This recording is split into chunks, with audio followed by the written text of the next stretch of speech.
It was almost 1 a.m. on February 11, 2022. We were in a high-speed chase, following right behind Saqib's car as he ran through a red light. All I knew was Saqib's games had to end, and I didn't care about the consequences. Only when his car crashed into a tree and caught fire was I happy. I had accomplished exactly what I wanted.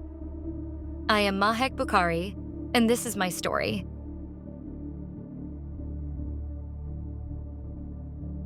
I want to start right from the beginning. Until 2018, I was living in Stoke-on-Trent, England, planning my future career in social media. I dropped out of university because, honestly, it didn't feel right for me. I wanted to do something more exciting and more profitable, and school wasn't going to get me that satisfaction. I knew that I was going to make it big on social media, and that's exactly what happened. People swarmed up to my TikTok to hear what I had to say, look at the products I was using, and the brands I was promoting.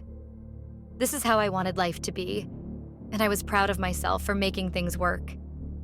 I had gathered over 120,000 followers and built an empire that was bringing in a lot of income, but that's not all. I was getting invited to product launches and parties all over the country. I mean, who wouldn't want to live the life I was living? It was full of excitement, glitz, and glam. The one thing that I could never jeopardize was my relationship with my mom, Anzreen. She's more than just a mother to me. She's my best friend, my confidant, my everything. We've always had what I would call an elite relationship, and I often brought her into my videos as well. People loved seeing us together, and I knew that if anyone tried to hurt her, I'd do whatever it takes to protect her. But then, in 2019, she met Saqib Hussain. My mom was 46 years old at the time, and Saqib was 27. But here's the thing. This man had the audacity to lie about his age, and we never got to know until the very end that, in reality, he was just 18 at the time. At first, it seemed like they were having a good time. They started talking on a video app called Azar, and eventually were talking every day. Their relationship was on and off for about 3 years. My mom was flattered by the attention Saqib gave her, and as long as she was happy, I was happy. But in 2021, the relationship started to sour, and my mom wanted out. Saqib, however, just wouldn't get the hint. He was upset and wouldn't let it go. He started making threats, claiming that he would send explicit material of my mom to my dad, and that's what made my blood boil. How dare he threaten my family like that? Detective Inspector Mark Parrish later looked into the relationship between Anzreen and Saqib and revealed that the two would frequently meet each other in hotels, shisha lounges, and restaurants. Parrish said that he got to know Saqib's family during the investigation, and he was sure that the family would have stopped Saqib from harassing Anzreen. Had Mahek and her mother spoken to the police, things would have come to an end at this stage. The matters would not have escalated. My mom was terrified and she didn't know what to do, so she turned to me. She knew I'd know exactly how to fix this. Sure, we could have gone to the police, but what would have been the fun in that? I wanted to deal with this man myself. I wanted him to face me and learn his lesson, never to mess with the Bukharis ever again. I couldn't just let any man destroy the social media empire I'd worked so hard on. So, it wasn't just about my mother. My entire career was at stake. I couldn't afford to lose my followers if my family got caught up in a scandal. My reputation was just too important for me. I was making way too much money through my career, and all of it was at stake, just because of Saqib. I could not let that happen. I reached out to my friend, Rekan Karwan, who was a car mechanic. I knew he could help me figure out a way to get Saqib to back off. Together, we decided to lure Saqib to a meeting, offering to pay him $3,000. This was the amount of money he claimed to have spent on my mom during their time together. But did I plan on actually handing him the money? It was all part of the plan. We concocted this lie so that we could snatch his phone from him.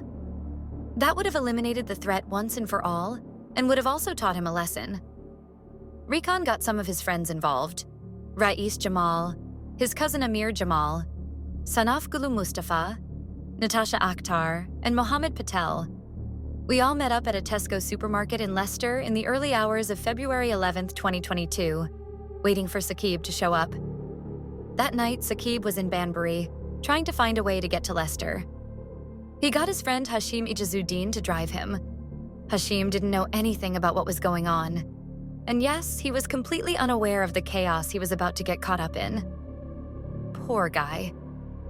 Detective Inspector Parrish commented on Hashim's involvement and stated that he was the only person in the entire chaos who was simply at the wrong place at the wrong time. He had no idea about why Saqib was going to Lester, his relationship with Ansreen, or the threats he had sent to her. When Saqib and Hashim got to the Tesco car park around 1:07 a.m. that day, we were already there waiting to catch our meal. But they sensed something was wrong as they spotted both of our cars. They drove off, but we weren't going to let them escape. We followed them in a blue Seat Leon driven by Race and an Audi TT with Rakan at the wheel. My mom and I were in the Audi. The police were aware of the fact that when Saqib's car began to drive away, Mahek called him on his phone. They know that their conversation was heated, but they have no idea what was being said. This chase was exhilarating. I knew that we wouldn't give up until Saqib finally stopped and met us face to face. I had no mercy in my heart for cowards like him, who could only threaten people online but refused to face the consequences. As we followed them down the dual carriageway, Saqib and Hashim ran a red light, trying to escape. But that wasn't going to stop me either. We were going over 90 miles an hour, and I didn't give a damn about whatever was going to happen next. I just wanted to put an end to Saqib's nonsense. Exactly a minute after Saqib's call with Mahek ended, he called 999. According to police records, this call lasted 5 minutes. One of the first things he talks about is being blocked in, and footage from a car dealership clearly showed the car being blocked in with a vehicle in front trying to brake and stop the car. On the call, you can hear Saqib say to Hashim, send it, which is an indication to Hashim for them to just go and get out of there. In the end, the line went silent. That's when it happened. The Skoda they were driving crashed, and with it, the chase came to an end. The moment I saw the flames from the crash site, I knew the job was done. I knew Saqib wouldn't survive, and with him, my mom's secrets would be gone too. We drove past the wreckage, acting like nothing had happened. We went back to Lester, trying to lay low and figure out what to do next. During the chase, I didn't consider that the police could get involved. We escaped without causing any suspicion, and if law enforcement did show up at our door, I had a plan to get us out of their clutches. One thing was clear, though. I was never going to blame myself for Saqib's death. I never asked Saqib to land us into this chase. I blame him for trying to run away from us, and for threatening my mother and the peace of my family. He could have given up, but he chose to die rather than face his fate. At around 1:30 a.m., Saqib's car was spotted by a recovery driver who noticed that the car was on fire, and nobody had called the police. The police got there 10 minutes later along with firefighters. After the fire was put out, they sadly found the lifeless bodies of Saqib and Hashim. Almost 7 hours later, I was woken up at 8 a.m. on February 11th by the sound of police officers at our door. They were speaking to my brother and father. I instantly knew they were there because of what happened. The several missed calls from Reyes had told me enough. When the police came to speak to me, I lied. I told them we had been on our way to Nottingham for a social media event. I was wearing this fluffy pink hoodie, trying to look as innocent as possible. Me and May went. No, yeah, we were out. Where was that? So we stayed here, and then we went straight to Nottingham. Right. Okay. In the Audi. Yes. I was good at manipulation, and I was positive that this was going to get me through. According to detectives, Mahek sent a text message to her mother, who was in the other room. She explained exactly what she would say to the officers so that her story could match with her mother's. Of course, these text messages were seen later on and further incriminated the two. Then they played Saqib's 999 call for me, and I was shocked. But I still stood my ground and told them that Saqib was lying, that he was manipulating everything.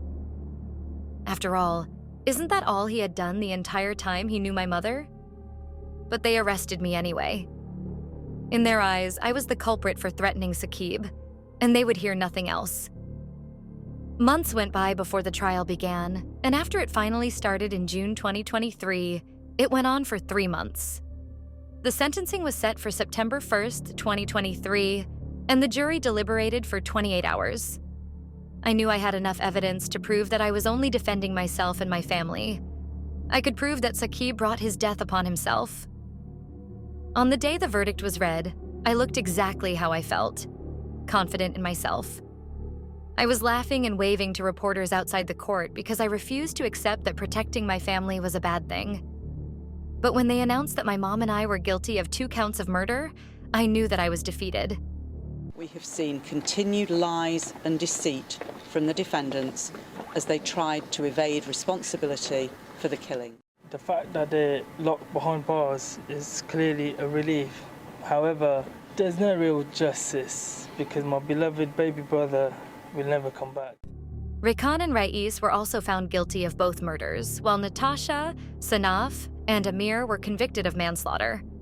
Mohammed Patel was cleared of all charges, but the damage was done. At 24, I was set to spend the rest of my life in jail, with no possibility of parole for the next 32 years. Just like that, I had lost my career forever. I was branded a murderer. Criminals like Mahek will never feel remorse for their actions, simply because they fail to look beyond their own selves. They can't acknowledge the damage they have done, but for Saqib's family, the pain is still as real as it gets. Nothing will bring their son back to them, but it's a relief to know that in the end, justice prevailed, and both Mahek and Ansreen got the sentences they deserved. Whether they want to admit it or not, they're facing the consequences of their heinous crime, and will continue to do so for the rest of their lives. All of our thoughts and prayers go to Saqib's family.